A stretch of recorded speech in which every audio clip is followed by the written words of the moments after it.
Please don't air any of this, Brad. All right, we ready? You hitting it? Tell me when we're rolling. So we've been rolling. God damn. We're Googling over here. All right. To nerd sports now, people. Exactly. Look out. Do you fear death? Oh, one of the greatest lines of all time. I've got a job to it. I've got a job to it. Kind of like whistles at her, so Dad looks over and the guy's going. And Dad's like, I got the fuck out of there. I was like, oh man, you didn't partake? I thought that was part of the mountain biking community, that y'all just went out there and had sex together in your tight shorts. But Literally making me 30 sides of red sauce.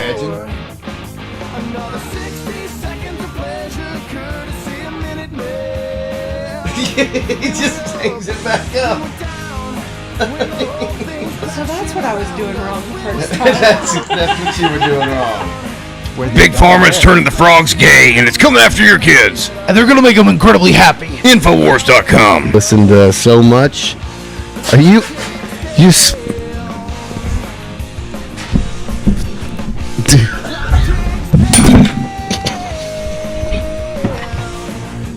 Do you edit them at all, or? Only when we absolutely have to. Yeah. I've done 30. This is episode 38. I think I've edited 3. That's pretty And good. it's usually 2 seconds. Yeah. Like somebody says something they didn't want to say, or. Yeah. Yeah. That kind of thing. Yeah. But, you know, you just want to be able to free flow. Say what you want to say. Right. We can cut anything out later that we need to if we have to, but... Okay. Well, you know, I've kind of rehearsed this script in my head, but it's not going to go that way, and I know that. It so. never does. Yeah. No, it never works out like you plan. I know. Just gotta... Still, I need a roadmap, so... You need something to take the edge off. I guess you I got like that. the light beer. No, this is episode 38. I'm going hatless today because Jordan cut my hair last week, so I'm showing off her handiwork. House of Handsome, check her out in Springdale. Off the, I don't want to screw this up. It's not Walnut. It's what's the first Springdale exit? In Springdale? Yeah, what's that first Springdale Sunset. exit? Sunset exit. I'm awful with street names. I grew up around here, so I just know where they are. I don't know what they're called. You know where you are. You don't know what it's called. Yeah. So who are you, madam? My name is Rita Cooper.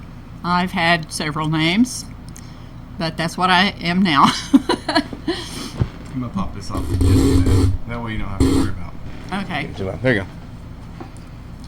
go. Okay. So I guess do I have the mic now? It's your show. I just want to say thank you to Brad for giving me this opportunity to talk about something that I care very much about. I realize that listeners kind of depend on the first few minutes, so I just want to kind of frame this way. This is how I fell in love with Ukraine.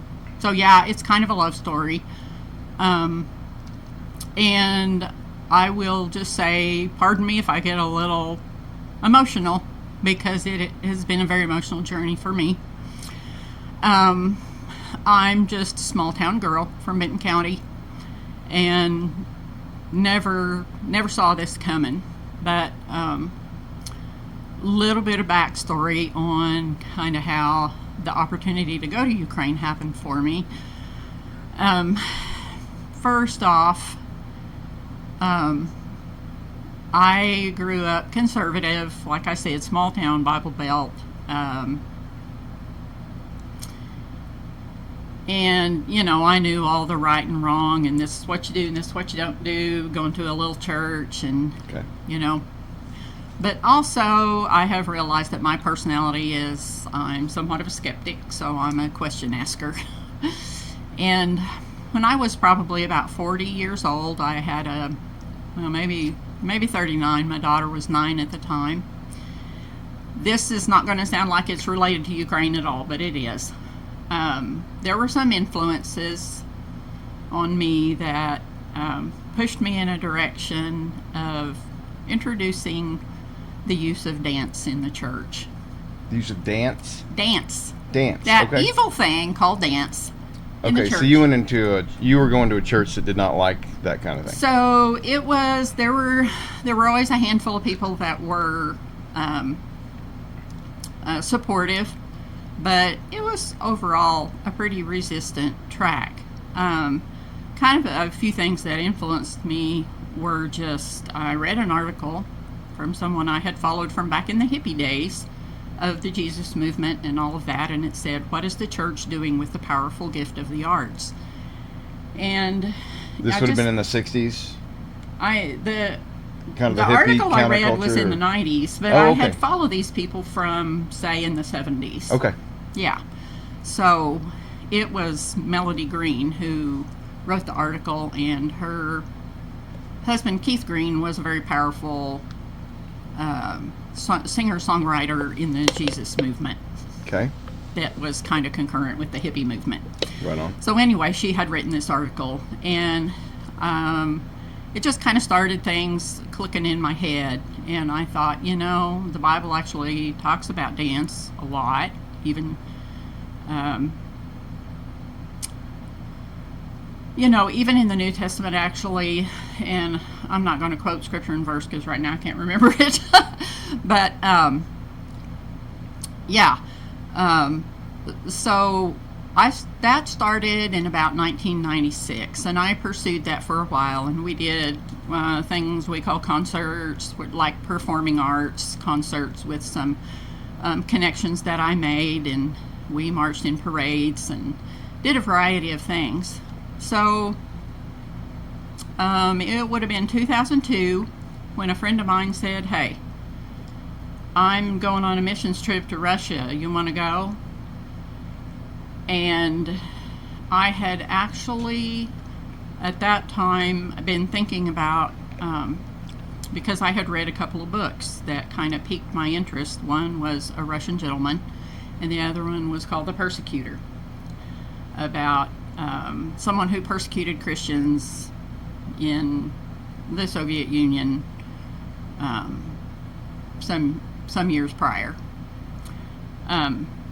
So anyway, it piqued my interest, but when it came down to it, she was not talking about Russia, because then the misconception, not so much now, but then the misconception was that Ukraine was still a part of Russia, or part of this, anyway. The Soviet Union had fallen by then. Okay. Ukraine actually became a nation in 1991 as a modern nation that it is now.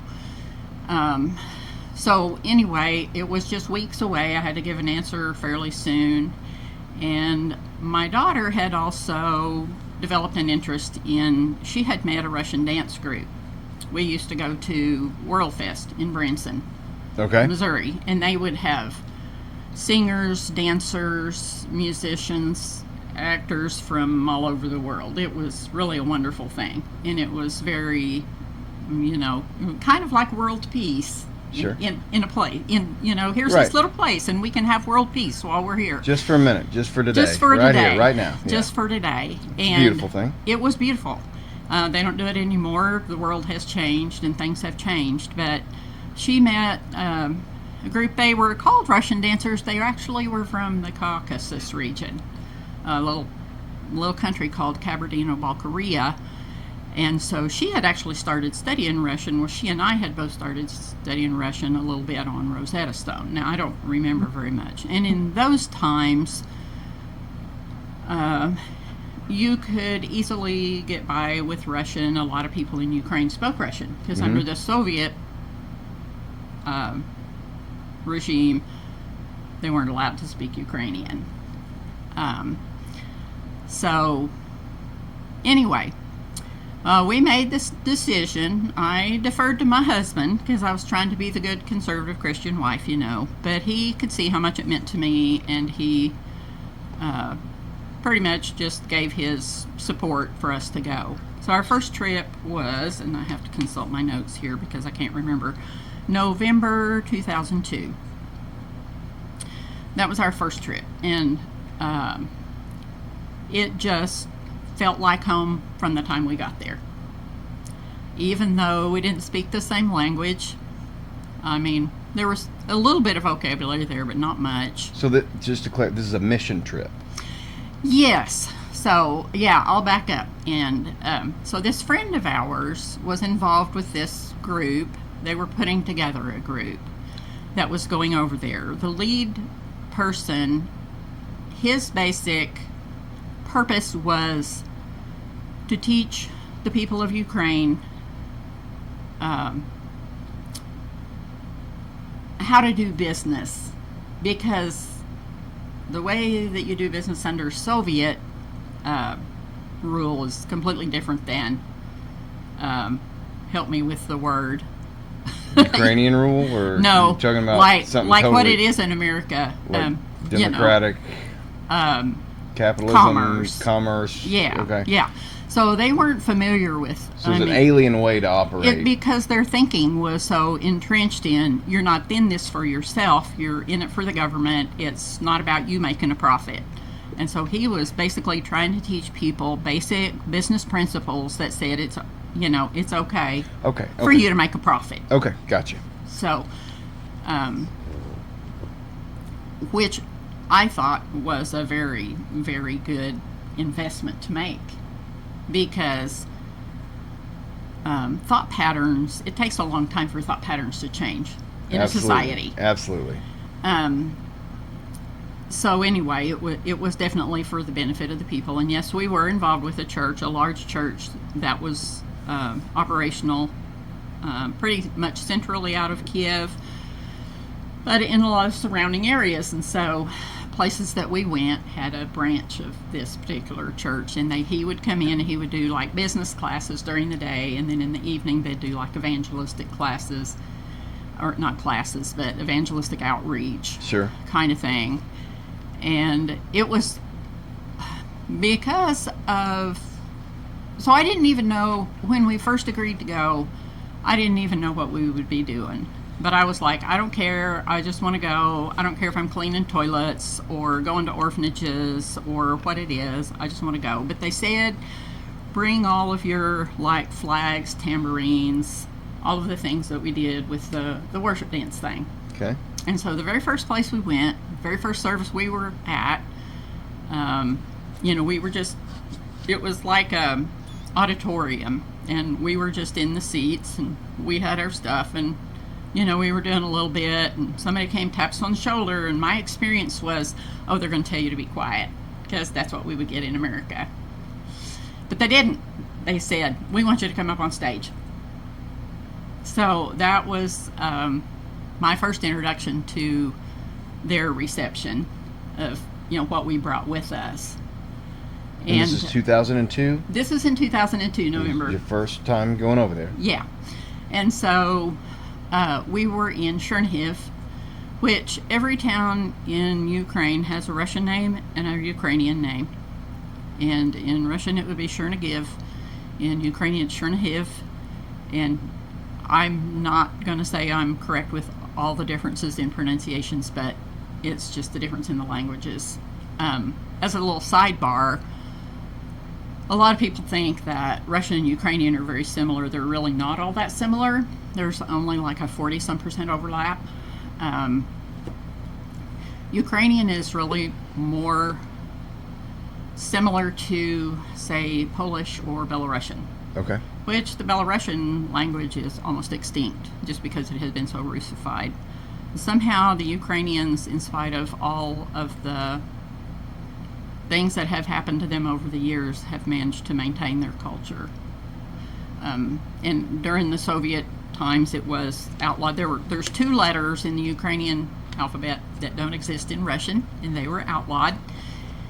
And there's some significance to that.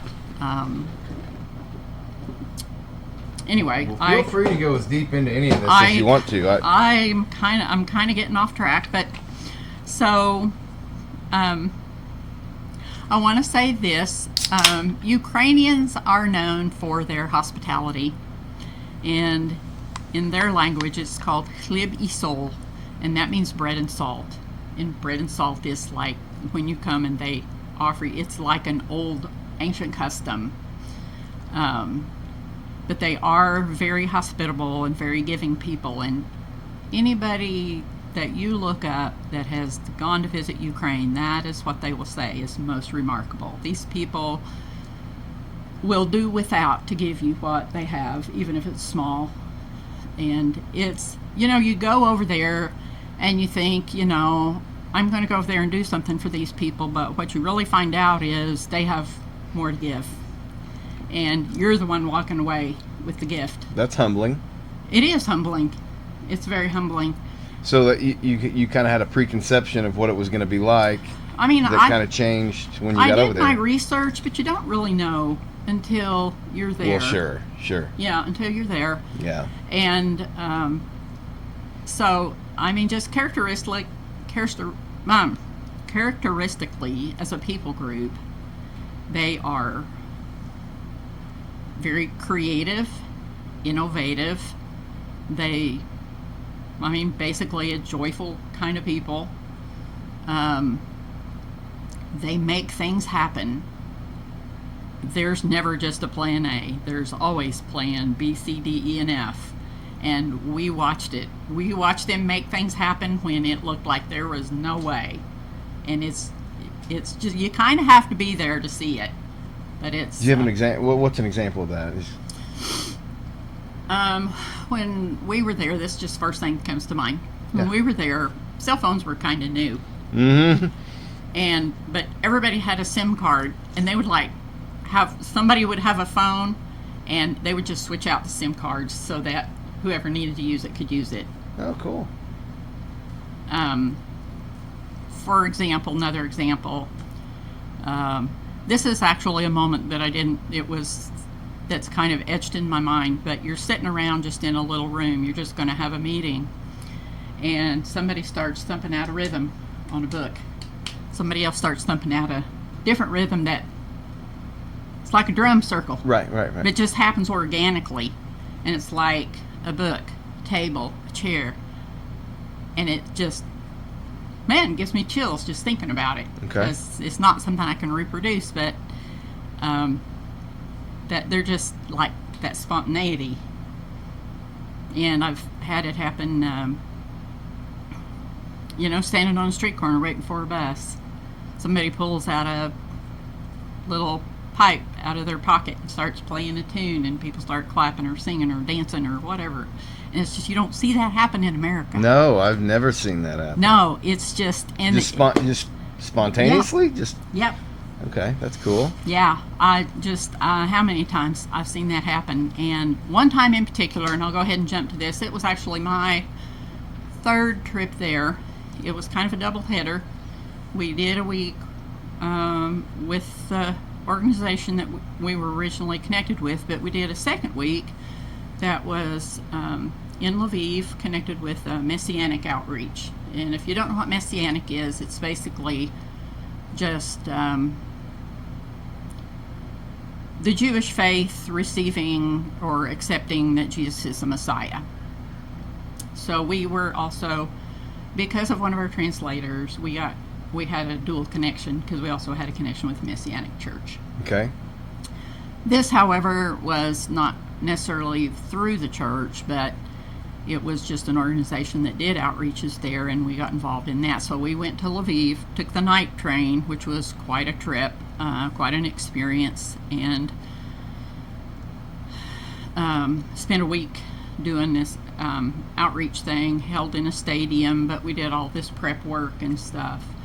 On the very last night, we were all waiting for the bus to come and pick us up, and there was probably 40-50 people out there, I don't know, but they were like playing the flute, playing the tambourine, doing this, doing that. I mean, and it wasn't like chaos, but it was, and then we ended up in this great big circle playing this game about what does the elephant say when it sneezes or something. I mean, they're just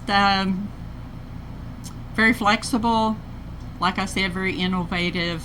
They make everything fun. That's the way it was then. I mean, I think innately the people have that in them. I'm not saying everyone's the same, but just as kind of an ethnic characteristic, there's a tendency to make the best out of a situation. Okay. And yeah, I mean, there were a lot of times when we were on those trips and we weren't in charge, but you could watch the other people like communicating and doing things and making calls, and their calls were always real quick because, You paid for how long you were on the phone. So there was no dilly-dallying with that kind of stuff. But, yeah, we just saw a lot of that, working out details when it seemed like there wasn't a way to go, and they made it happen anyway. So I made myself 4 trips over there. The first one was in November 2002. That was Chernihiv and Kiev. The second one was really just a few months later. It was later that year. So when we first went and came back, we were just brokenhearted because we loved it there. And I'm talking about my daughter and I. She was 15. I was 45. So she went with you on the first She went trip. with me on all of these trips. That's special. Oh, yeah. She's like, she kind of has a travel bug all the time, and she says, "It's your fault, Mom." And you would have been close to $40, I was 45. 15-ish, so, I was, okay. Yeah, I was 44, 45 Okay. On our first trip. And I'm just trying to put myself, because I'm 42, Yes. my son's 14. That would have been a Right. cool experience for you and your daughter. Yeah, that would be real comparable. But it's the first Yeah. time I'd ever been out Really of the country. cool. And, it was me, my daughter, and 2 other gals that had signed up for the group. One of them also did some of the worship arts stuff with us. We called it worship arts because dance was kind of a no-no word. Why so? Is that just from just American church. the church dance, here? Dance is bad. Yeah, I mean, Okay. that's kind of just... the legalistic kind of Christianity? Your basic evangelical. Yeah. It's of the flesh, it's sinful kind of thing, so, we try. That's kind of an extreme. It is, it is, but in my experience in Benton County, there were a few people that were on board, that were supportive, Yeah. but there were people who gave money to the church that didn't like it, and so there was a lot of resistance there. So saying it was sinful. Yeah, because it, it's your physical body, and you could cause someone to have lustful thoughts. Goodness. That's Okay. that's the basis for I'm that trying to belief. understand I'm not it, saying yeah. I don't agree with it. Well, But obviously not. It kind of came as a revelation to me there in my 40s. That the Bible talks about it, and that culturally people do it as a celebration. And so that's, in my understanding at the time, this is a gift that God has given us to be able to celebrate and be community. Sure. And what's wrong with that? Yeah. So it was like a revelation to me, like outside of the thinking that I had been raised with. Okay. So there I am, kind of ruffling things a little bit, which is, I guess, what I was born to do. I don't know. I always said, people are like, well, what part of the body of Christ are you? And I'm just kind of like, I've just come to accept that I'm an elbow. So, something right. to make people a little uncomfortable maybe sometimes. But anyway, that part of the story, because it was kind of the vehicle that was used, and because of that, after our first trip, like I said, we were heartbroken, and it's like, we'll probably never come back to Ukraine again. And then this man that was the organizer that was in charge, he said, they loved you, they want to know when you can come back. And so there was like this openness over there. So just a few months later, it was November when we first went, so it was the second trip would have been in January, February of 2003. So that was only like 3 months later, maybe not even. And what I remember about that trip is, boy, the wind was cold when we got to Odessa, and driving on those icy roads, and the roads at that time were horrible. And there was like one road that went like north to south, and everybody used it, and it was full of potholes. They have much better roads now. Also, so at that time that we went, in like 2002, 2003, Ukraine was only 11, 12 years old. Mm-hmm. They're 30 years old now. Right. From 91, so maybe more than that.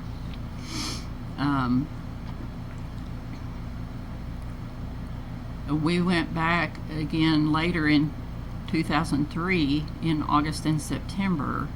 That was our doubleheader. That was when we spent 2 weeks there, and the second week was in Lviv, which was on the western side of Ukraine. Okay. They did not speak any Russian there. Okay. So if you didn't speak Ukrainian, you couldn't talk to anybody. So here's the interesting thing, though.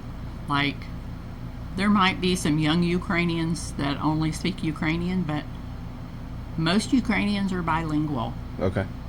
They know Russian, they know Ukrainian, but Russians only know Russian.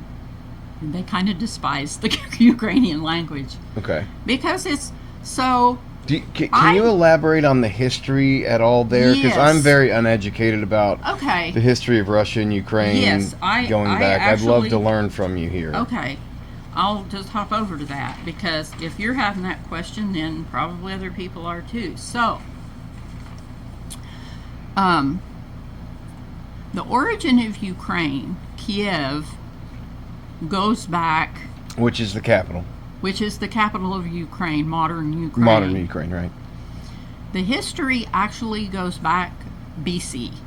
Okay. Like, I don't know, the Scythians, and so there is an old legend, and they can't even... Well beyond living memory. This is... Yes. Oh, yeah. Okay. Way. And there's what some people are familiar with is the Kievan Rus, which actually came even later. It came like in... I had to write down dates because I'm terrible with dates. Kievan Rus, it says 9th to mid-13th centuries is what I found.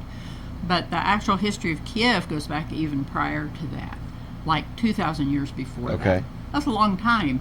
I mean, look, we're living in 2024. Indeed, yeah. You're talking old. Yeah. So, legend is that there were 3 brothers and a sister who first settled Kiev. And their names, I'm probably going to butcher them, Ki, Shek, Horev, and their sister Libid, which means swan, I believe. It means swan. So they are attributed with the founding of Kiev. But it's legendary. They don't even know when that happened. Nobody can pin it down. But it's very legendary. And there's, on the Independence Square in Kiev, there's, a monument to them. Mm-hmm. So, while Ukraine is young, as a modern-day nation, it's also very, very old and has very, very old history. And it's a lot more complicated than I can keep up with. But sure. Yeah. So, it's... The Kievan Rus existed from the 9th to the mid-13th century, and it was at its height mid-11th century, which would be, what, the 1200s? Yeah, I think that's right. I always get a little confused with that. And then the Mongols came, and I guess kind of wiped it out. But it's always been built back. Those damn Mongols. Every time wrecking everything, huh? And it was also mostly destroyed. I didn't realize this, but it was mostly destroyed in World War II. But it's always built back. But yet there's like one of the things that we got. There's a monastery there that's got the underground crypts and everything. Oh, really? Oh, yeah. That was super interesting, and let me tell you. Did you get to see that? I got to go. You go check that out? Yeah. So how many times have you been total? 4? But you went 3 times within a short time back 3 times within, like, within a couple years. Time. Yeah.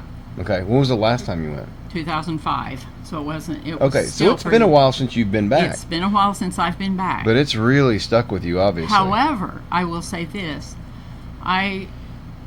So, we were cautioned by this evangelist that went with us on the first trip. Oh, you don't get personally entangled with these people. Oh my God. Why not? Because those relationships have endured all this time. Have they really? Yes. So you still have friends? Yes. I have friends in Kiev, and I have friends in other countries. I have Australia, Poland, Hungary, Japan, Czech Republic, that I knew, that I met on those trips. So lifelong friendships you developed in just a short amount of time. Yeah, and at the time that we went, I mean, Facebook wasn't a thing. Sure. Yeah. We had email. But for them to use email, it was very, like, you had to go to an internet cafe. Right, right. So even that was kind of sketchy. But it served for a time. So I'm going to jump to a story. This was one of the first, when we were in Chernihiv, there was a girl that was there. The story was that she and her boyfriend had been walking past, and they heard something going on inside the auditorium. And they came in. And the backstory is that they had planned to go commit suicide that night. The two of them? Yeah.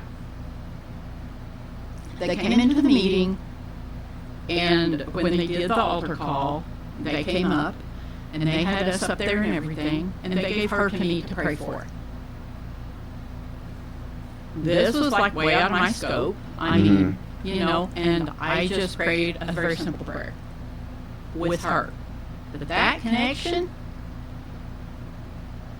I can still reach out to her and hear from her. My daughter has seen her in years past, but here's the thing.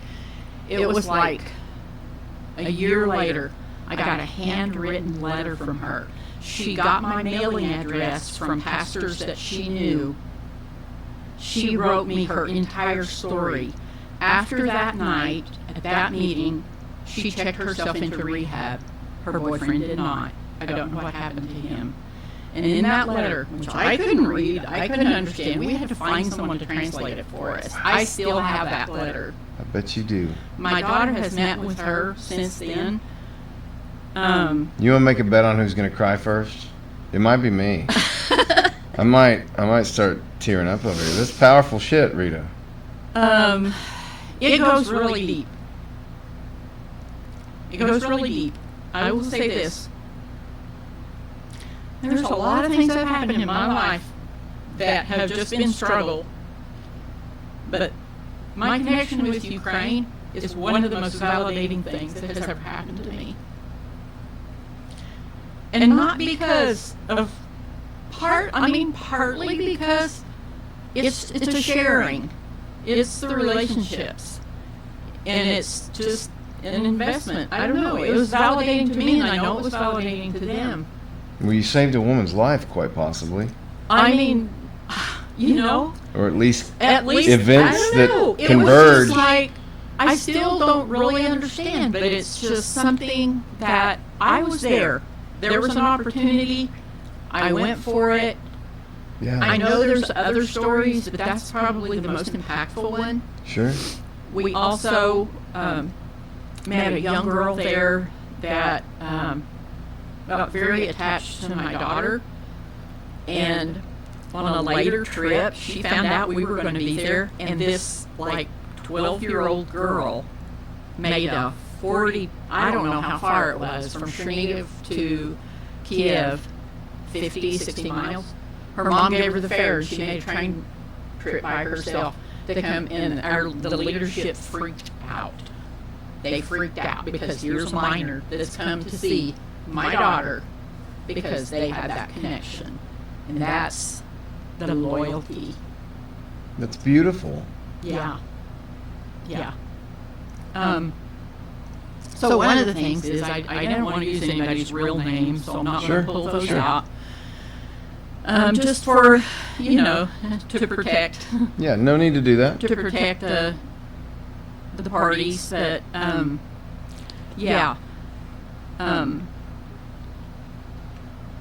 there's several of those. The friend that's in Australia, I met her, well, it was the second trip. I actually don't remember meeting. We went, that was her son. Kherson we went to 2 times, and that's, if you've listened to any of the Ukraine news in the last 2 years, you've heard Kherson. It was, the Russians occupied it, Ukraine took it back. We were there twice. And so I have memories of that. People that I met there, a young couple that was taking care of this church and that. And I knew they were having struggles, you know, and we didn't like get a lot of the details, but they sent me a picture of them later, like after we had been there. And I have a picture of them with their little boy, who they didn't have with them at the time for reasons, for complicated reasons, you know. We were there once in winter and once in the summer. And in the summer when we were there, I have this one of my things I have here. Yeah, you brought some. It's a picture that I bought out on the street, and it's just. Let me see that. I'll get that. It's just the birches. Yeah, it's just that's Ukraine, and it just means so much to me. And where did you get this? On the street. Okay. There was an artist selling art out on the street. My daughter and I went out and we each bought some. That was dated 03, it looked like on the back. Yep, August of '03, Kherson, Ukraine. Yeah, the birch trees.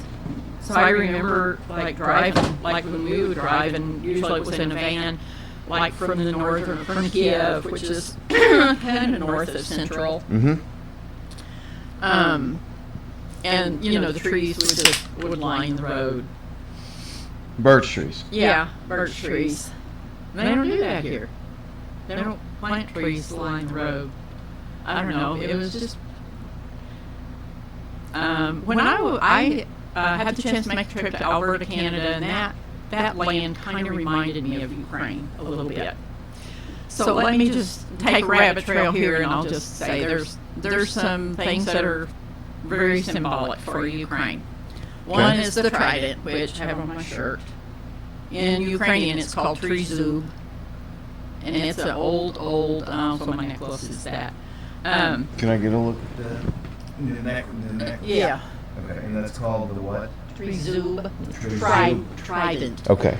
It's a trident. And that's what's on your shirt as well. Okay, so tell. So I'll just go ahead and. Yeah, whatever you want. After the war started, which was the big deal for me, two things that I did as a result of that, for me to kind of stand in solidarity. One was that I started studying Ukrainian, something I never thought I would do. So this is recent when you started This studying. is recent. This is, okay. I want to use my notes, and I want to see if I can say this in Ukrainian. Good luck. Я вчу українську мову 674 день. I have studied Ukrainian for 674 days. The other thing I did... Boy, what does that mean? I have studied Ukraine for 674 days. What you just said is what that means. Okay. I have studied Ukrainian language, and it's 674 день is 674 days. And let me tell you, numbers are challenging. So the other thing I wanted to do was make myself a vishwanka. This is not traditional. A what? It's called a vishwanka. Okay. It's a traditional shirt that is worn for special celebrations. They have a vishwanka day when everyone wears their vishwankas. Most people in old times, you would make your own. And I've met Ukrainian people here. I met a lady who has one that her grandmother made. But anyway, something I wanted to do. So it's kind of my style of embroidery, but I tried to make it at least resemble. And so just symbols that are significant to Ukraine. Okay. Sunflowers, because Ukraine is one of the predominant sunflower suppliers in the world. And wheat. Sure. They're the eastern part of Ukraine is Carpathian Mountains. but the central part of Ukraine is largely steppe, or so it's good for wheat. Right. Like Alberta, Canada. Right. And then this part of the embroidery I made to represent the viburnum, which is in our language it's viburnum, in their language it's kalina, and they have folk songs about the kalina, and it's just a very healthy berry that's grown there that is representative of Ukraine. Okay. You're fine. Thanks. Yeah. So anyway, I just tried to implement some of the symbols in this. The trezub is right there, and the colors, the yellow.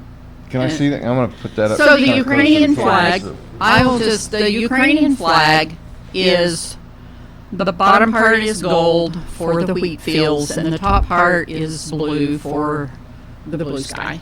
It's very simple. So anyway, that's... So you made that? Yeah, I And made this it. is around the time the war started? It's during the time, yeah, it's like Okay. last winter. So you felt a calling. I mean, it's like I said, it's just like, this is something I want to do, I'm going to do it now. This is kind of like my, not really a gift to myself, but this is my way to stand with Ukraine. Now, I don't want to derail you because I know you've got some stuff you want to talk about, but I'm just curious, why haven't you been back since 05 or whenever the last trip was? Oh, life. Life just yeah, okay. Life stuff. Yeah, sure, certainly. Life after the trip in 05. Actually, I will say this. My daughter's been back several times. Really? She's been back, like, I think 3 more times. How old's your daughter now? It's going to be 30? She's 37. 37, okay. Yeah. It's even been a little while since she's been, but yeah, she went, and this is going to sound crazy, but I never worried about her when she was there. I just didn't. But she has got some very interesting stories.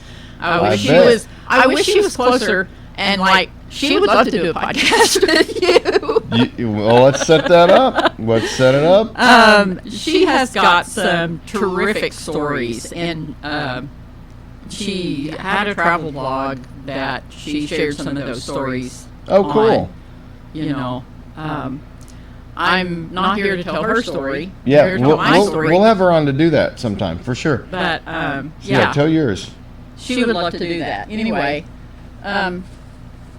so you were asking me about the history, and I'm going to tell a little bit more about that. There's, let me just mention some characters that are loom very large in Ukrainian history. One is Vladimir the Great, and he was initially, that was like 980 to 1015. He was responsible for spreading Christianity through the region, and it largely just Slavic. There's about 5 different branches of Slavic heritage, I guess, best way to say it. Queen Olga is another one, or it would be Olha in Ukrainian, and she ruled for a while, and she was actually the grandmother of Vladimir the Great. Yaroslav the Wise is another very important person. There's like a huge monument there. I have pictures, me and my daughter. And he was responsible for issuing the first written legal code, which was around 10,020, 10,050. No, not 10,010. 1019 to 1054. Sorry. Sorry for the confusion. Are those sunflower earrings? They are. I painted them myself. Is that okay? And I put a little peace sign. You mentioned the sunflower when you were talking about... I actually painted those for Ukraine. Yeah. Okay. Yeah, they were just little wooden daisy earrings, and I just painted them for Ukraine and put that peace sign in the middle because that's what I want for them. Anyway, so the language, and one of the things that makes like Russian or Ukrainian more difficult to learn is that you have to learn a different alphabet. So that alphabet originated back in probably 862 is when the research that I did. It's called Old Church Slavonic, but that was kind of the original origin. So it's very, so Ukraine existed independently of what we would know of Russia today, back long ago. It existed long before Moscow. Right. So I mean, Russians like to say, "Well, we existed longer," and this is, but they can't get away from the fact that they came from the Kievan Rus. But I guess what I'm learning right now, or I'm trying to understand, because I'm not extremely educated on this. I get propagandized by both sides. Most people are not. Yeah. So, in trying to understand this, so Russia and Ukraine existed independently at one point.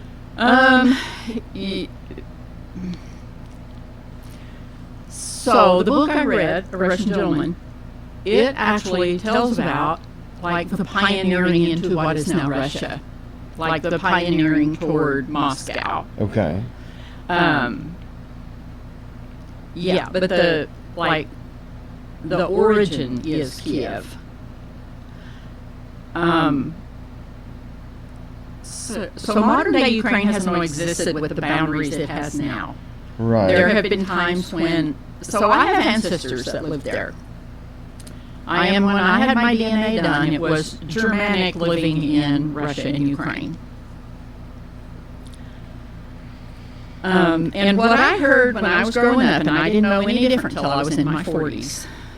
What I heard when I was growing up is... Well, you look like you're in your 40s now, so you must be lying to me here. Oh, God, you're like, yeah. You must have been in your... I think you got your timeline off a little bit, Rita. Yeah, but we'll let... You're buttering me up, but it's... Yeah, you go right ahead.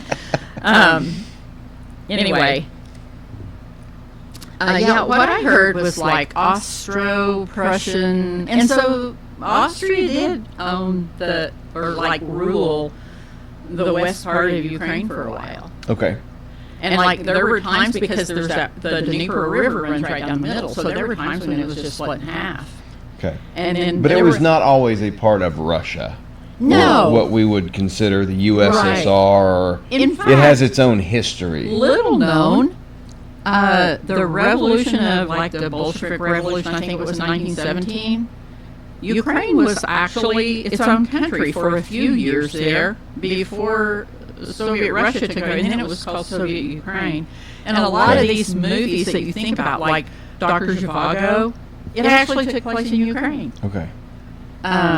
Well, as somebody who's uneducated and who has been propagandized, I've been kind of led to believe, well, Ukraine's always been part of Russia. No. And that's very valuable. That I'm glad you're teaching me this, because And culturally, the history is actually very horrible. Ukraine is a very rich land. So like the breadbasket of... It's considered the breadbasket of Europe. Yeah. Because of all those wheat fields. And you think about the Carpathian Mountains take up part of that land. Sure.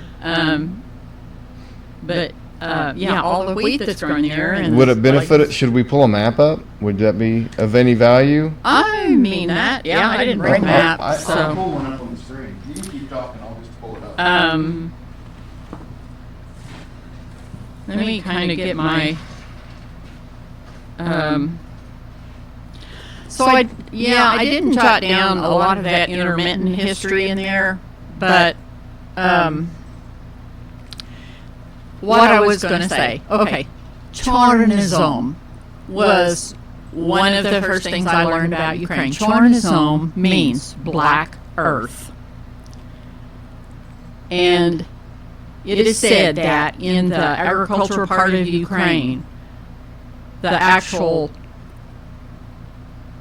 black earth is like 3 feet deep. Where does that happen? Nowhere that I know of except Ukraine. I don't know how deep it is in Minnesota. Minnesota has black earth, but I don't know if it's that deep. So anyway, yes, Ukraine has much in the way of natural resources, and it's a very rich land. Yeah. So it's no wonder that countries have fought over it to control it for years and years. even centuries.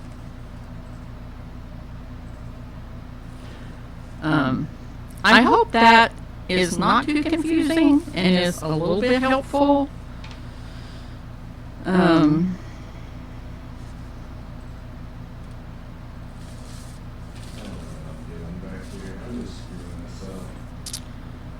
Probably better off not having. I'm going to tell a story. I'm going to tell a story. You tell a story. I have. You're fine. I have. Okay. So this person, if they were to see this video, would know who they are, but I don't think anyone else will. So I'm going to call this person Sergeant Pepper. All right. Good reference, by the way. I like that. When I first met them, they were quoting Beatles lyrics. Okay, so this person sang Beatles songs against the law in bars in Kiev under the Soviet rule. It was illegal to sing. It was illegal to sing Western music. Western music. Okay. There is a Pretty impressive. There is a documentary called How the Beatles Rocked the Kremlin. If you can find it, watch it. Really? It's so interesting, and it gives the power of music and influence. So here's some things I remember, but it's huge. The power, and I know you're a Beatles fan. Oh, yes, ma'am. And I So here's the thing that blew my mind. I can't even tell you if I saw that documentary first or if I listened to this man talk, because it is the same story. Yeah. He lived it. He lived what that documentary shows. People would take X-ray film, and somehow they would figure out how to copy that music onto X-ray film, and they would hide it up their sleeves and smuggle it. Isn't that kind of powerful, though? You talked about how It's you got so- into it to begin with was dance. Mm-hmm. I mean, the power of art. Mm-hmm. Is that maybe an underrated medium? The power of art and You know, here's the thing about I've always been like, I didn't pursue art, but I have the heart of an artist. And art influences and also records the history. Very powerful tool, I believe. Sure.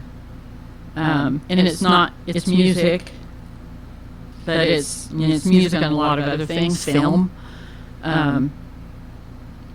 poetry. So just to throw this in, Taras Shevchenko, one of the most powerful Ukrainian poets, and I think, if I'm not incorrect, and I didn't write down my research on this, I'm just grabbing from my memory here. But he was writing poetry in Ukrainian when Ukrainian wasn't supposed to be being used, you know. He's like a national hero. There's universities named after him, and that's a rebellious thing. Taras You're writing Shevchenko. poetry Yeah. in an outlawed language. yeah. So we really don't understand oppression like that in America. No, we don't.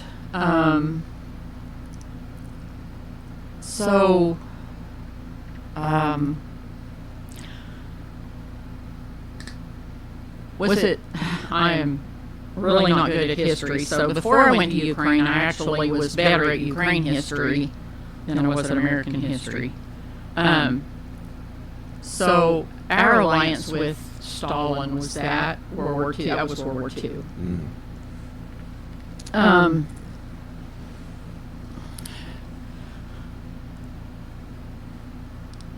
He created an artificial famine in Ukraine called the Holodomor. I've heard of this. Yeah, and there are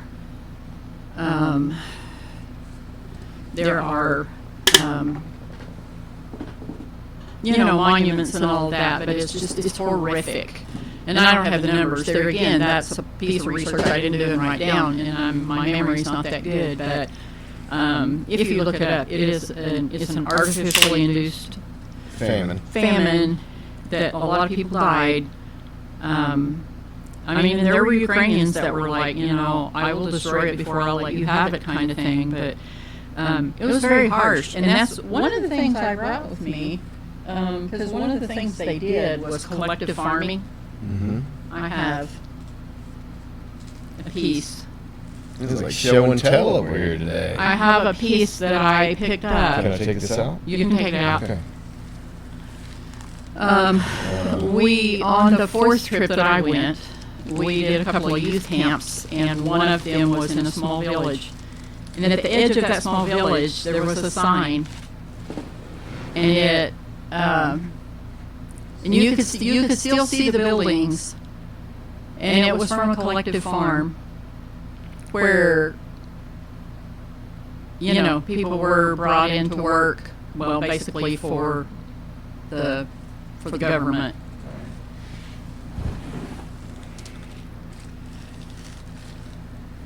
So yeah, that's pretty. That's a piece of history right there. Sure. Absolutely. I don't know how to put this Yeah, back it is in. fine. Get the air out of it there. Fascinating. Yeah. Just some other things about being in that village. We didn't know. They say when you're a tourist and you go over there, they say don't drink any water that's not bottled. Blah blah blah. We drank out of 2 different Ukrainian wells and lived to tell about it. One was in that village and one was in a different village. I'm sure the bout of gonorrhea that happened afterwards wasn't fun. You know, I mean, you don't get that from drinking water. We won't go I there. don't know what I'm talking about. I just make jokes, Rita. Yeah. No. Anyway.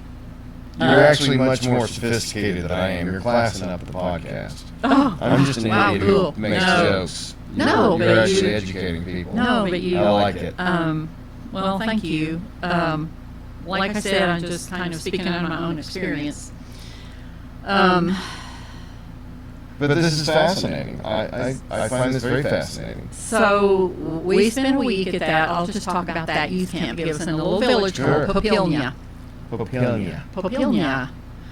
And we could look out and see farmers swinging a scythe Yeah? to harvest their crops. There were horses that drew buggies along the road. This was in 2005. So they're not rocking the John Deere over there. No, not in the villages. Yeah. So this is rural as rural gets. The cooks that cooked for us, they made compote, which is fruit of the season. You just boil it and make a drink out of it. Yeah? Yeah. And that's what we had.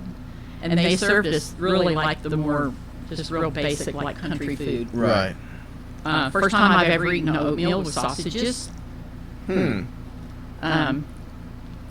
ketchup with everything. Well, you can get that here too. Yeah. If you're 6 years old Yeah. and you're a boy, ketchup on everything. Yeah, there was storks.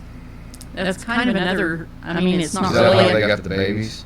It's not really an official symbol, but I remember this stork nest. It was up on top of an electric pole, and it's so impressive. I mean, they're big birds, and so it was just kind of a little bit of country life, a little bit. Just walking around, and there's like monuments everywhere. Most of them are Soviet, or like this, like a monument for this war or that war. And that, I mean, my understanding of the language back then was less than it is now, I guess. And so Ukraine became independent in 91? In 91. Is that right? You're going 2002 to 2005, so they've been around 10, 12 years. There's very proud people with a lot of history. There's So just because they became a country, and that's what I'm kind of understanding for the first time, is that I'd always thought that they had just been split off of Russia and didn't really have their own history. There is a lot of history there and a lot of culture, and if you're familiar with the people, But that's unique to Ukraine. it is unique to Ukraine. Right. and it's actually very different from Russia. You have not been to Russia, though. No, and it ain't going to happen. So another thing about learning Ukrainian was I knew if I ever had the chance to go back, which I would like to, Yeah. I would need to learn Ukrainian. Well, you need to go back Because one more time, right? They don't speak Russian there much anymore. Yeah. Most people and younger people will not speak it. In the body of Ukraine. I hear that it's spoken a lot in, like, the Donbass region. Is that It's true? more there because it's closer to, and I mean, language is one of the things that has been kind of a divisive thing. Because it's true, the further east you go, the more Russian is spoken. So we were like largely in central Ukraine, although we did make the trip to Lviv. So that was, you never went very far to the west. Odessa, Kherson. And there was another place where we spent several days, and that was Mykolaiv. That's where I remember having conversations. There was like an avenue, and there were statues, and I remember having this conversation with one of the older people who had lived under the Soviet rule. You know, so people my age lived, a significant portion of their life under Soviet. Absolutely, yeah. Hard to imagine. Because 91 wasn't that long ago. I mean, my daughter was already born. Yeah. I remember 91 well. Yeah. And I just remember standing there in the avenue and listening to them talk about the Soviet monuments and how it affected them. Yeah. You know, it's a reminder. And all they have wanted since they became a nation in 91 was to be independent and democratic. There's been, I'll just go ahead and go down this road, there's been 2 revolutions. The Orange Revolution, which happened in between my 3rd and 4th trip. And this is my, I wore orange every day, the Orange Revolution. It lasted several months. People lived in tent villages over the winter in Kiev. And it was actually, I wrote this down because details, you know. So the Orange Revolution happened in the early 2000s. This was November 2004 to January 2004. In between your trips. In between my trips. What was that about? That was about. It was about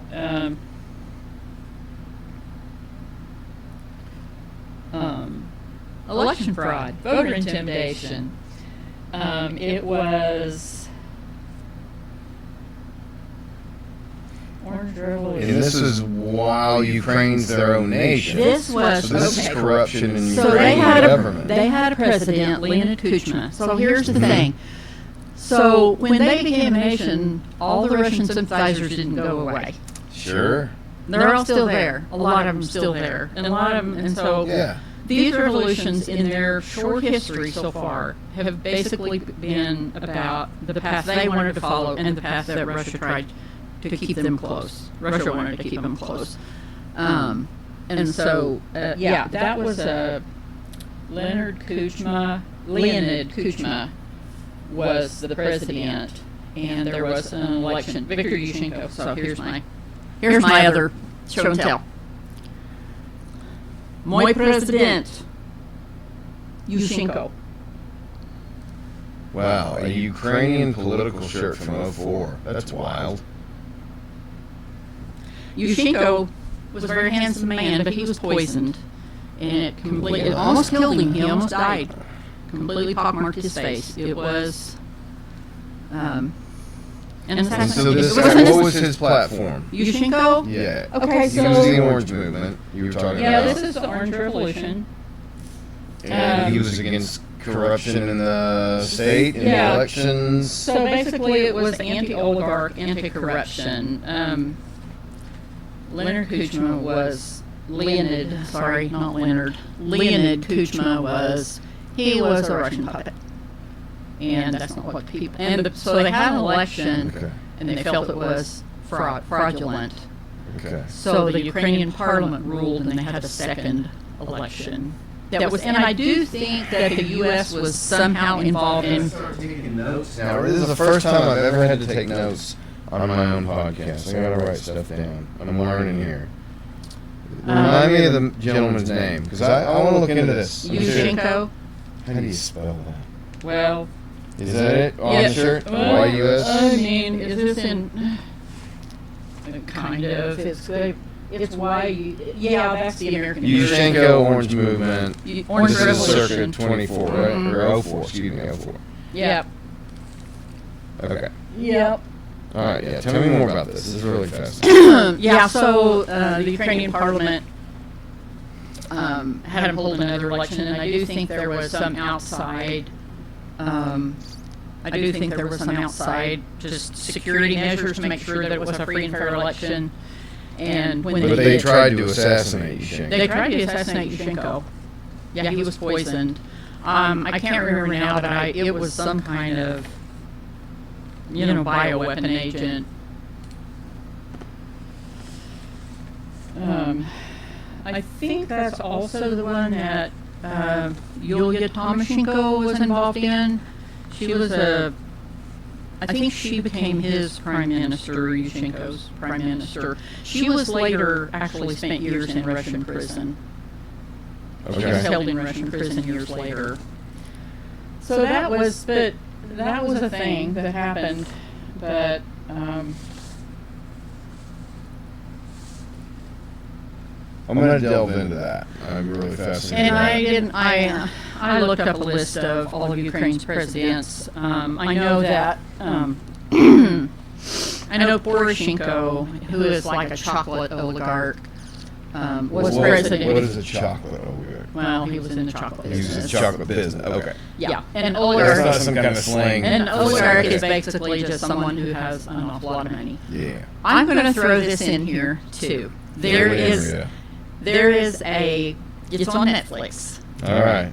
Okay, so before Zelensky was president, he was, well, they say he was a comedian. He had a like a production business, and he did this series called Servant of the People. Mm-hmm.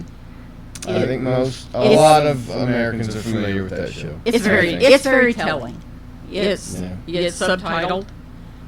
It's very entertaining, but it also tells you a little bit of I think it kind of parallels a little bit his backstory, because he's the only president that never had a political background. So the story in Servant of the People is a history teacher who gets crowdfunded and becomes president. And he's like clueless about what he's supposed to be doing, but he has a lot of integrity, and so he makes, but he's constantly coming up against all this corruption and resistance, and this is the way we've always done it. Oh, yeah. He refuses to ride in the motorcade, takes a taxi to his inauguration, stuff like that. It's just kind of symbolic. And so I just wanted to throw that out there because it's a good bit of a backstory. He also played the piano with his penis. You saw that one, right? Zelensky? Yeah. No. It was well, it was a gag. It was him and another gentleman. I think it was at would be the equivalent of like the Grammys or something over here. And they did a gag where they were standing behind the piano and they said they were going to play a song, but their hands were visible. Oh, and they were yeah? dancing around the piano. It's actually pretty funny. I mean, I don't know. When you get home, Google Zelensky penis piano. That's what you want your Google search. I will. I also have, he did like music videos. I have a couple of music videos he did. Are we fast forwarding to now? Well, I mean, not necessarily. But since we're here, let me plug another. It's called Clown with Balls of Steel. I was talking about Ukraine. It's about Zelensky. Okay, sorry. Because he was a comedian. All right. But, and I told you this before, there's nobody as a world leader that he has been afraid to stand up to, or talk to, or he's Yeah. So it's just called Clown with Balls of Steel. He does have balls of steel. I'll give him that. Yeah. I mean, and I've heard, I don't know what he's like personally. I mean, but he seems to have been the right man for this time. I will go back to after the Orange Revolution. There was a revolution, and this is actually the start of current events. 2014. It's called the Revolution of Dignity, and it was also called Maidan Revolution. What they call the Revolution of Dignity, or the Maidan Revolution, that happened in 2014. So I kind of made some notes on this so that I wouldn't be leading anyone astray. This is Maidan 2014. 2014. So the president at that time, Viktor Yanukovych, who was the prime minister for Leonid Kuchma during the Orange Revolution. Okay. So he's kind of a common factor. Somehow he came back around to being president. And interesting. And so what happened there, for what I can understand, is that the parliament had wanted to move in the direction of an agreement with the EU. So what I have on my notes is he refused to sign a political association and free trade agreement with the EU. Instead, he wanted to keep the ties to Russia. So Ukraine had already passed measures in the parliament to lean in towards the EU, but the president wanted to maintain ties to Russia. So it came down to civil unrest, and it was pretty brutal. There were... They felt like there was still strong Russian influence in the government. I mean, it is. You don't, like I said, it's only been 30-some years, and it doesn't just go away. And also,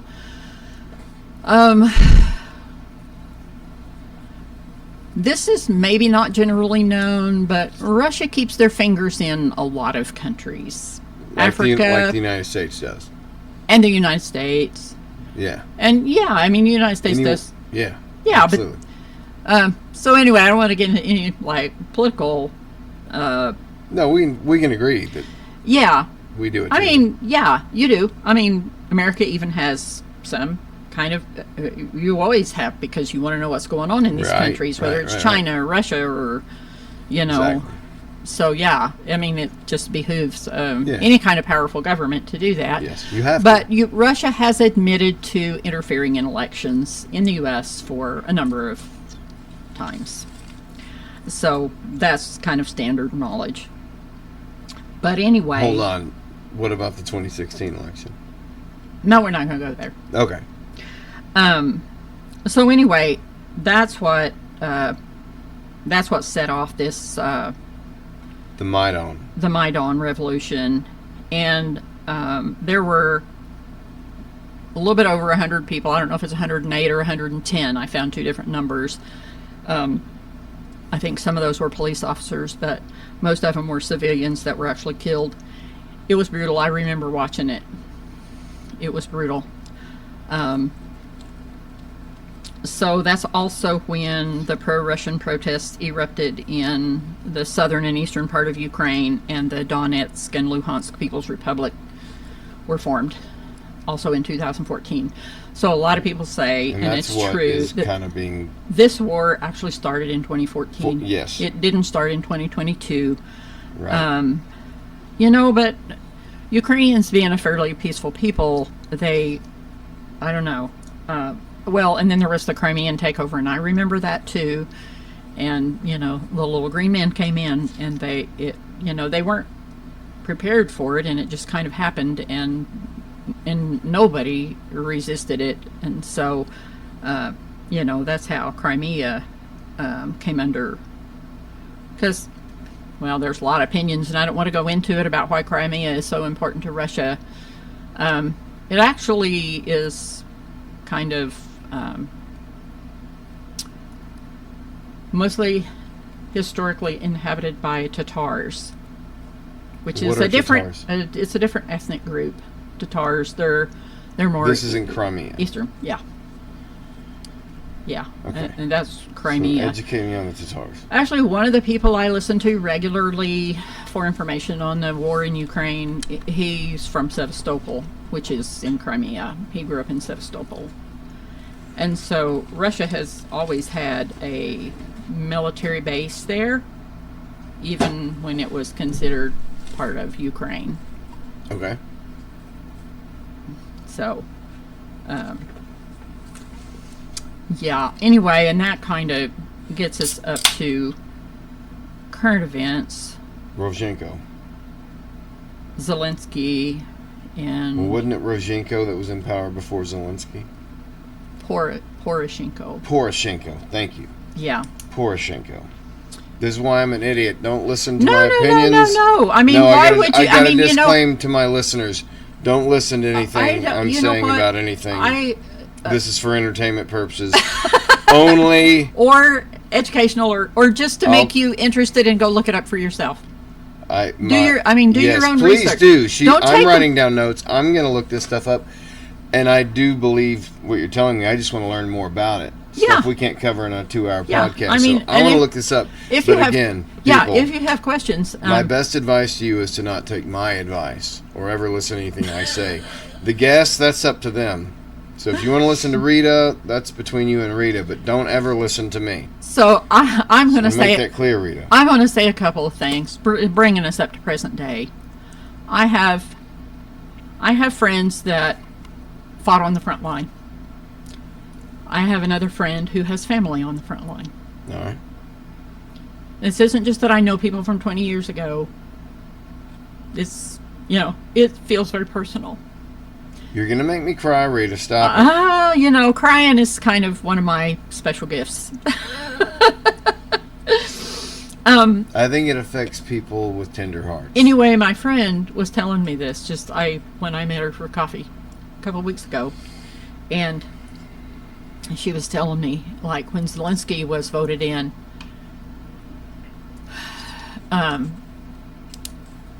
so I looked it up. How much of a margin what percentage of the people voted for him? Guess. For Zelensky Zelensky. over Poroshenko? Yeah. I thought Poroshenko got about 24% of the vote. So I don't know. That might be about right. How did you know that? I looked it up today. Just now? Well, no, earlier today. Earlier today? I wanted to refresh my memory on some of the key points of the war. Well, I don't know my history, and I wasn't look going at to... you. 73.23% of the vote. Yeah. Oh, is what he got. So by elimination, yeah. Yeah, it would be about. Yeah, Yeah, you won consider- overwhelmingly. Yeah. You won, yes. Yeah, which was I concede interesting. And I will say, like I told you before, when I heard the news that they had voted this man who was a former comedian, Mm-hmm. I am like, what the heck, Ukraine? Are you out of your freaking minds? Why did you do this? But he was known for being anti-corruption, wanting to end the protracted conflict, where you can see how that played out. It escalated, didn't end, but Well, I wanted... also I just want to throw one thing in there. Ukraine being the much smaller and initially not having a real organized military, they have done some pretty mind-blowing stuff. And I just attribute it to the fact that they are, very well funded. creative, innovative. And No, what- this was before any of the funding started. Okay. Fair enough. This was even before any of the funding started. This Okay. was when the plane landed and they were going to take Kiev in 3 days. Okay. No, it was grassroots Ukrainians doing what they could do. There are some pretty fantastic stories about what people did. Just, in the first, let's say, 30, 60 days. Okay. Fair enough. Yeah, before any funding started. But they were passionate about saving their country. Okay, I want to ask you about the right-wing propaganda about how Zelensky got into power.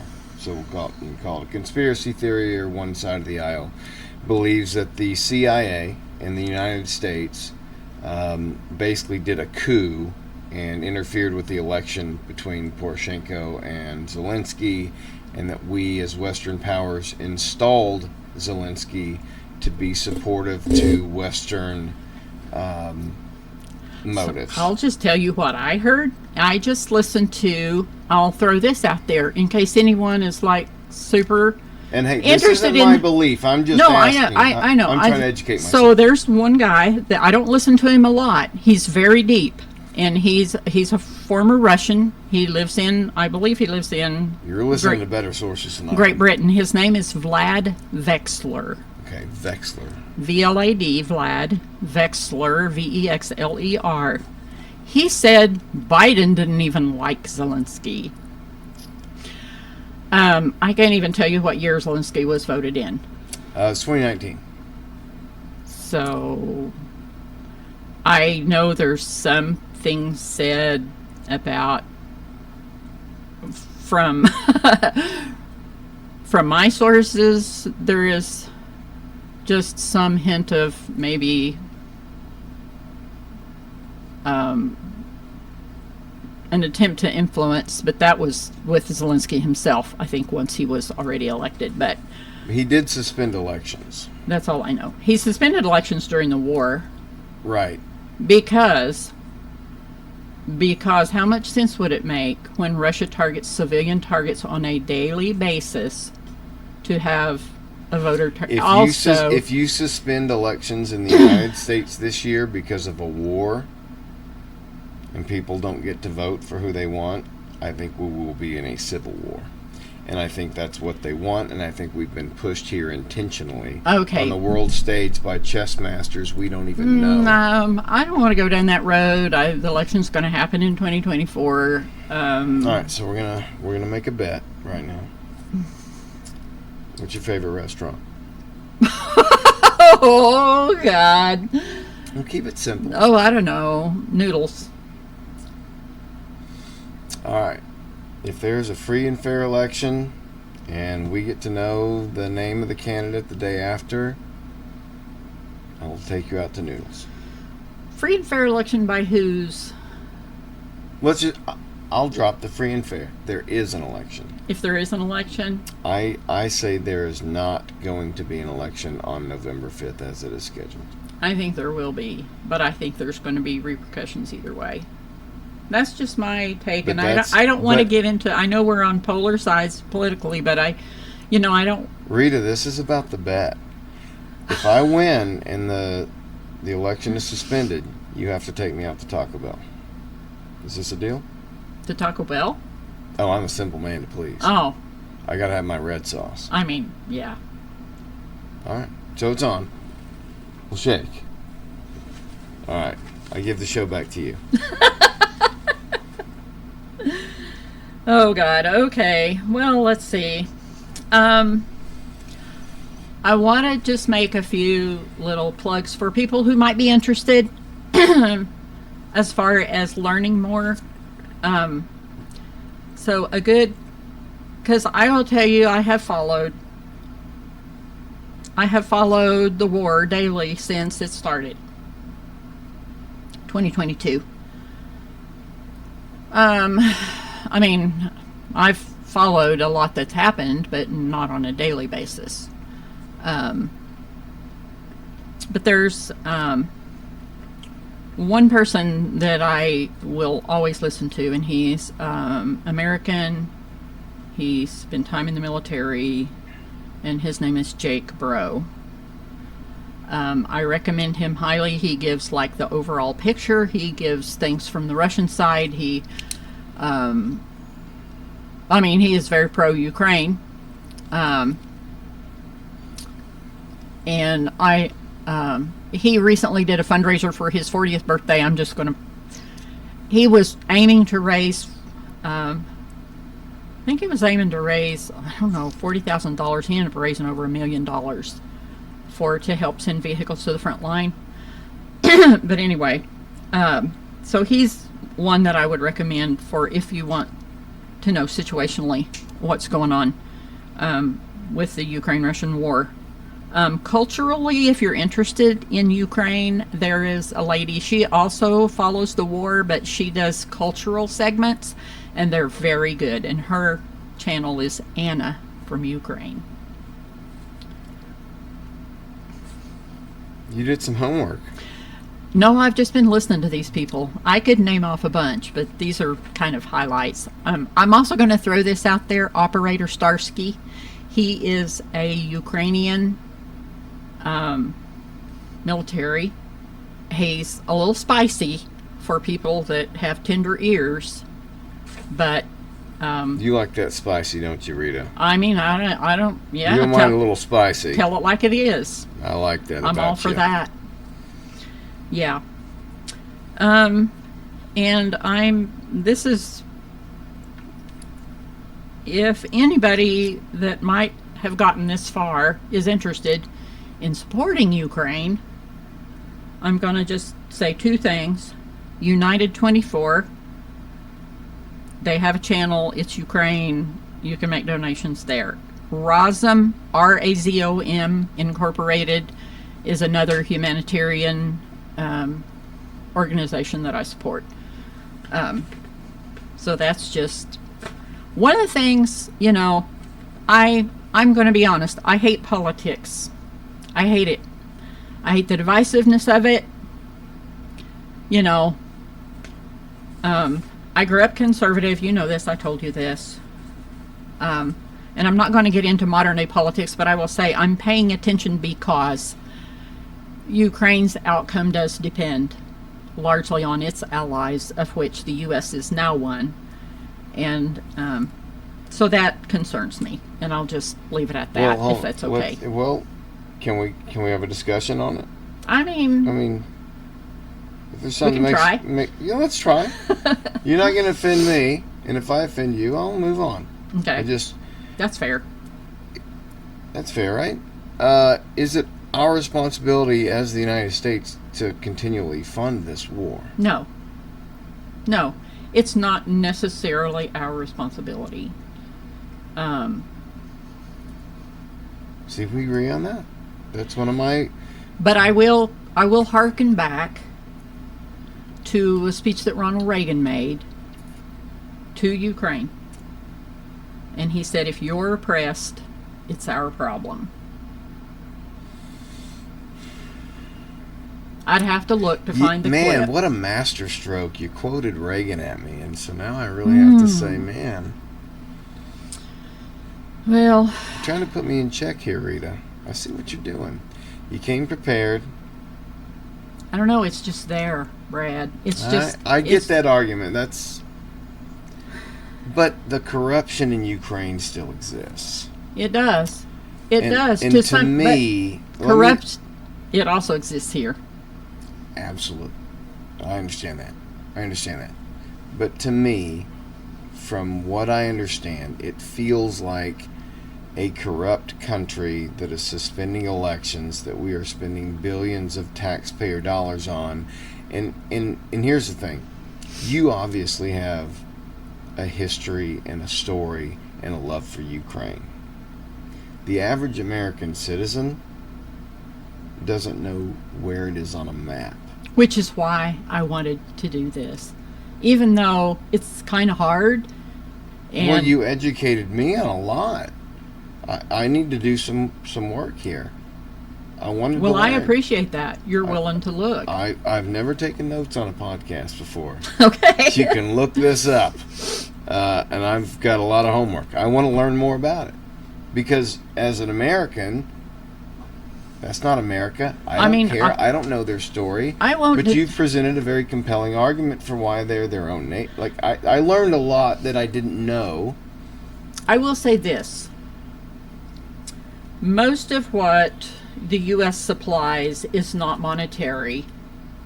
It is equipment that we already have, and when a budget is put towards that, it creates jobs that we use to make the things that replace whatever we get. But you're giving evidence toward the war machine. there is a war machine that just makes weapons, and if we don't use them, we sell them. Yeah. I mean, there's been, I followed disturbing. this. There have been, there was a bunch of missiles that showed up out of nobody knows where. There are stockpile. I know that the U.S. has stockpiles around the world. I also know that Russia is sending their soldiers in on motorcycles and golf carts. I know that they are sending wounded people rather than hospitalized and look after their health. They're saying hospitalized people back to the front lines just to be killed. I will say this.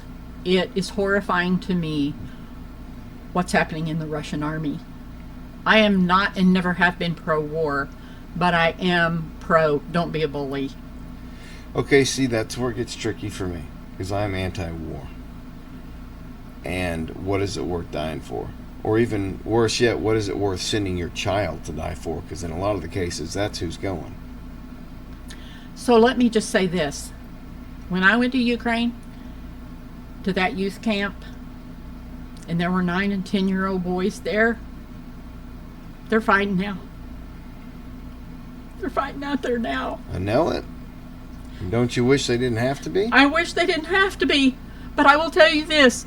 Even if Zelensky agreed to let Putin have the occupied territory, in a few years he would invade again. He's done it before with other countries, and he will do it again. He wants all of Ukraine. He doesn't just want that part. And whatever he agrees, I do not trust him, because in the early days of the war, every time they called a humanitarian ceasefire, the Russians fired on the civilians. Let's play a game called Is It Possible? Is it possible that Putin asked NATO to stop adding NATO members on his border? Because he did multiple times. Okay, so I know that's one of the, well, Putin felt like he had to do it because what happened? What changed? Well, he's had Magically on that day in February that when he said 2 weeks before he wasn't going to invade Ukraine. He said that like 2 weeks before. Well, he's a politician, right? So anything he says doesn't Well, I really don't matter believe to me. anything he says. Right. Any I've, politician. But from his perspective, if you want to look at both sides, he says, NATO, stop putting members on my border. We continue to do it. But look at Finland. What he did caused Finland to join NATO. Finland already gave a whole strip to Russia, and now Russia's got NATO on their border up there. So that's number one. He's got a lot Say more that miles. again. You're educating me. That's Finland. all I learned. Okay, tell me the story here. Since the war started, Finland has joined NATO. There is a strip of land on the Russia side of Finland that used to be Finland that's now Russia. Okay. So that border moved. Okay. But now Finland is NATO. And it's See, why can't the people on the news be reporting stuff like this? Well, nah, why do I have to have this from a random encounter on a podcast? I don't know. That should be I public know. knowledge. I know. I mean, you think that doesn't frustrate me too? I mean, that's why I listen to these people, and yet, some people are like, well, you can find anything you want to on YouTube. Well, I guess you can, but you have to kind of have some kind of find some credible sources. Yes, there's a lot out there. Well, compared to the people I know, I am educated on Ukraine. Compared to you, I'm an imbecile.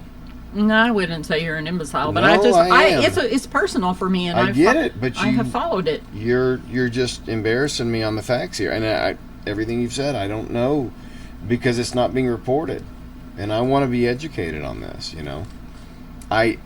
As of right now, I don't think they're a bastion of Western democracy, and I don't know what our interest is with them. They're trying to be a Western democracy. They want to be a Western democracy. Even like I said, that 2014 thing Right. was about, we're going to have closer ties with the EU, and no, we don't want that. So now it takes people getting killed, and because civil unrest. And I didn't always pay attention to this, but there's civil unrest all over.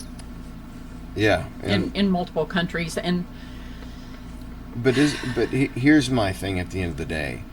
I feel like the Russia-Ukraine war, the American cultural war, all the wars going on are being manipulated by people who are more powerful than governments. people in the weapons industry or the oil industry or the technological industry. I mean, They say there's a cabal of 300 people, the wealthiest people in the world, that are buying everyone off. I think it goes higher and higher. I mean, there's always more there than meets the eye. That's what I've been saying. Yeah. I think they're distractions. Mm-hmm. They're buying loyalties. They're dividing people. I mean, you can't divide a people better than they have right now between the left and the right. Yeah, it's. I'm going to tell you, We're tribal. It's bad. I'm very concerned. You know, I mean, I don't want to go down that road today. But. Well, we've covered a lot of ground. We've been going for a couple hours, so we don't have to. We? Yeah, almost. Yeah. What's it say? An hour 40. Yeah. So. Oh, can I just kind of? Yeah, we got 15, 20 minutes. If you I just want to take a few minutes at the end and do some. This is what Jake Bro does. Bless his heart. Do some feel good clips here. I made a list of things, notable moments and places. I just want to share a few, like really maybe heartwarming or special moments that happened to me during my time in Ukraine. Please do. And, you know, maybe we can just wrap up with that. This will be cool. I thought we were going to wrap up with the pros and cons of Donald Trump on society today. Not today. But we can talk about that when we're off the air, maybe. I don't know. I don't know if I don't know if I have the bandwidth today for that. I think that'd be fun, but not today. No, we'll save that next time. We might have to lay Rita. We might have to lay some ground rules for that. That's fair. I'm not gonna go over all of these, but so Odessa. I was only in Odessa one time. It was in the wintertime. I remember because we would meet in these old Soviet buildings and they were leaky. And so there would always be like puddles on the floor and they'd have towels down and stuff like this. So I remember being up there on the stage and doing whatever we were doing with the worship thing and all of that and looking out at this magnificent, and I mean the decorations and the painting and just thinking about the history behind that place, and it was just a moment of, I don't know, impact. It was impactful. It's powerful. Yeah. I've been to Rome. And you know, I'd equate it to something like that. Like, something you know, way beyond marble steps in the building. The scope of, yeah. I mean, and so that was one moment that really kind of stood out to me. This is a funny one. So my daughter and I had studied some Russian before we went. This was when we were in Kherson in the summertime. This was our summer visit. No, it wasn't Kherson. It was Mykolaiv. We went to the Mykolaiv Zoo. And one of the phrases that we had studied became very real to us. And we saw it and we just went nuts. And it was Verblud stoit na troch nogach. Because we saw a camel standing on 3 feet. That sounded like Klingon. Verblud stoit. The camel stands. Verblud. Verblud. Verblud. Verblud stoit. Stoit. Na troch. Natro. Nagach. Naga. Legs. That's tough. It was hilarious. How do you learn the pronunciation in a language? It's hard for Americans. It's hard for Americans. Because we're morons? Is that what it is? We're just not used to making those sounds. Yeah, they are strange sounds. It's different. It's different. They tend to cluster consonants, you know, like, well, this is Russian. Okay. Здравствуйте. Whoa, I'm not even going to try that one. Yeah. What does that mean? It means hello, formal. Oh, formal hello. Yeah. Let me see. Oh, I can't leave this out. Oh my gosh. Well, before I say that one, I want to do this one. Okay. On our third trip, when we had the 2 weeks, my daughter and I were staying in it was an old Soviet building that was built for like families, and it had a little place for the school and all of that. Sure. But, you know, after the Soviet Union fell, they just put the buildings to other use. And so there was kind of a guest house there. That's what they called it, a guest house. And we had some time in between our obligations. And so we were kind of on our own, and that was fun. Because we had been there enough. She knew some Russian. And we even made a little foray out and rode on a marshrutka, which is basically just a little bus. It's called a share taxi. And we found our friend and visited with her. But one of the things, so we were just kind of wandering around the building. I don't even know if it was legal. We might have asked permission. I don't even remember. And we found a piano. And my daughter played piano.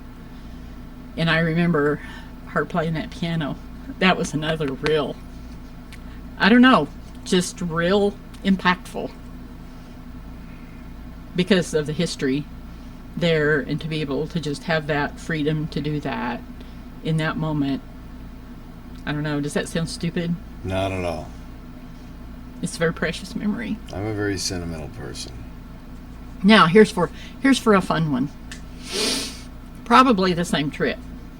And we had an interpreter for a day, and we're out just being touristy in the streets of Kiev, and we're going to go see St. Michael's through the cathedral. It's one of the big, beautiful cathedrals, and it's blue, and you've probably seen, if you've watched any kind of Ukraine news, you've probably seen Zelensky standing in front of it making a speech. But we had seen the signs out on the street, but I didn't pay much attention to it. And our interpreter was like, there he is. And we're like, who? And she's like, that guy, it was Robert Plant. No way, dude. We met Robert Plant. Wait, you met him? We met him. My daughter has we talked to him. My daughter has his autograph. She was like 16 years old. Robert Plant. That man right there. Yes, that man right there. I'm so jealous. We met him. This is the first time I've been visibly jealous on a podcast. A couple of firsts for me tonight. Oh, wow. Rita. Yeah, but yeah, the Robert Plant story, man, was he cool? He was very cool. He's like, oh, you speak English, he said in a British accent. We kind of chased him a little ways because somebody else was talking to him. You're stalking him? No, not really. We just wanted an opportunity to say hi. Did you use rope? No. Okay. No. He was willing. And it was so cool. And he posed he posed for a picture with my daughter, and it's to this day one of our favorite stories. But here's a thing that happened after that is that we met a girl, and this was just, I don't know, like randomly on some Facebook group or something. But we met this girl. Her father was a DJ in Kiev. He's buried there.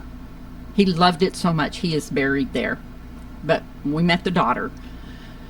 Her dad did an interview with Robert Plant on that visit, and she showed us the footage. That's wild. That is wild. Yeah. Like, I mean, people say small world, but still, what are the chances? That was crazy. But yeah, we got to see her dad interviewing Robert Plant, and it was on that trip. Were you a Led Zeppelin fan in your youth, madam? You know what? I didn't know who Robert Plant was at the time. I was like, it's like, why do you waste these moments on the ignorant? But I'm not ignorant now. Rita, Led Zeppelin. I know, right? I mean, all I knew was that Led Zeppelin? No. Anyway, yeah, no, I like the Honey Drippers version of Robert Plant. But he does have a distinctive voice, and I can now recognize him anytime I hear him. So you've done your research. Yeah. You like to do your research. I do like to do my research. One more thing I will tell about. We at the end of our third trip, we had an extra day or two, and I had some contacts through distant family that I had never met. And we got to go visit a village in western Ukraine where my ancestors had lived. My mother's maiden name was Bergthold. And I'm probably going to send this to some of my family, so I don't even know if they know this. But the man that gave us the tour, his daughter was a historian, and she had written about my family because they settled, and being German, they called their little settlement Rosenberg, but it was right next to Scheretz, which was a Jewish village. And so that was very cool. We also got to visit a village, like a country village, like even more country than where the camp was, where they had a well in the center of the road, and the cows would there were no vehicles there, just, foot traffic and bovine. Korova. Well, let's end on this. When are you going back? When the war is over. Who's going to end the war? I don't know, but my daughter and I talk about going back and teaching English there. She has her certificate to teach, and I can get mine. I'm kind of a teacher by nature, so you do want to go back. And I do want to go back. You want to spend some time there. Yeah. Maybe the rest of my life. I don't know. If the war was over. You have a deep passion for this place. I have a great-great-grandmother that's buried in the occupied territory. Again, I don't know if my family even knows that, but my daughter did the research. There is a... And you feel a connection to that? Like where you came from? I want to go. That is totally on my bucket list. It's, if you watch the map, it's not far from Tokmak. The village was called Molchansk. When Catherine the Great was ruler over Russia, she invited the Mennonites to come and settle. It wasn't only Mennonites that lived in those villages, but that's where my great-grandmother, my mother's mother, the village on the west side, on the west side, the one outside of Lviv, that was my grandfather's family, but they ended up in, oh boy, now my mind's going to fail me and I'm going to go blank, but I have my grandfather's oldest brother was born in Russia, just a little further over from Ukraine. But those borders have changed over the years. But do you feel a connection that was to in that? I felt a connection the first time I went there. I felt a connection, and I didn't understand why. It just felt like home. Those people felt like my people. You talk about it like home. More so than you do Benton County, which you don't seem to like very much. So I believe there's a thing called genetic memory. I also believe in genetic memory. That the people, your ancestors who have lived through a thing, that somehow some part of that memory becomes embedded in their DNA. Yeah. And it's passed on. Are you familiar with the science fiction Dune series? Yeah. The series itself, that's a theme through that series, is genetic memory. Yeah. I've read half the book. I got stalled out, and I've watched the first movie, not the second movie. But anyway, dude, it's boring as hell. It is. The book is boring. The movie. I just kind of stalled out. But anyway, there is scientific research to show that it's true. Yeah, there is a lot of evidence. That our experiences affect our DNA, and I really believe that it's a powerful thing. Agreed. That it's like my mother's mother's mother, and so my daughter is the only there's more than 5 generations, but for 5 generations my daughter is the only daughter. Yeah. Like granddaughter. She's not the only granddaughter. She's the only daughter of a daughter. I have one sister. She had a son. I have a daughter, so it's a maternal line. That's interesting. I always want to know where we come from, but I never cared about my family history. There's some societies. Well, in fact, this is just a trivia, and I know we need to wrap it up. Jewish heritage. In Jewish heritage, it's considered valid through the mother. And the people in Ukraine know that. There are actually, I'm sorry, this is another diversion, but I didn't realize this. This is another throwback to Stalin or whoever, but there are many mass graves of Jews in Ukraine. I didn't know that. I didn't know that till I got ready to go over there. Anyway, yeah, Ukraine is very much in my heart. I'm going to get a tattoo. Is this your first tattoo? Nope, it's my third one. Oh my goodness, Rita, you animal! I know. I mean, you ink hound. I mean, kind of, not really, but like I got my first one right before I turned 60, so. This is a later in life endeavor for you. Yeah, but I don't know. It's like, again. Well, what would you think if you didn't have to pay for it? Would you get a bald eagle across your back? If you just get like a spread bald eagle. No, if I got any other tattoos, I would probably get one for my mom and one for my late husband. How would you? It's not that I'm un-American. I mean, okay, so somebody posted this. Well, you can tell who's voting, how person's vote, whether they fly the flag or not. No, I love America. That's why a lot of this tears me up so much. But I also love Ukraine. You can love both. Sure. I just don't think a lot of Americans understand who the hell Ukraine is. I know they don't. And it's not been explained to us. I know they don't, and that's why I really, really do appreciate this opportunity. I feel like I have just rambled, but I hope there's been something there that... It's the best story, history, connection to Ukraine I've heard on any podcast in the last 4 years. So make it go viral, people. Share this. Share Rita's story of Ukraine. Next time, we're going to do 2 hours on the pros and cons of Donald Trump, right? You're going to do that with me? I'll think about it. She's going to think about it. Put it in the comments if you want to see that episode, people, because I think it'd be fun. You can't piss me off. It would be... Or maybe she could try. It would be an exercise in diplomacy, maybe. I think it'd be fun. I mean, I'm not going to lie. I've already thought about it. So we're going to do this. Maybe. Let's fist fight. That's an... Oh, man. I love it. Episode 38. Thank you so much, Rita. Thank you.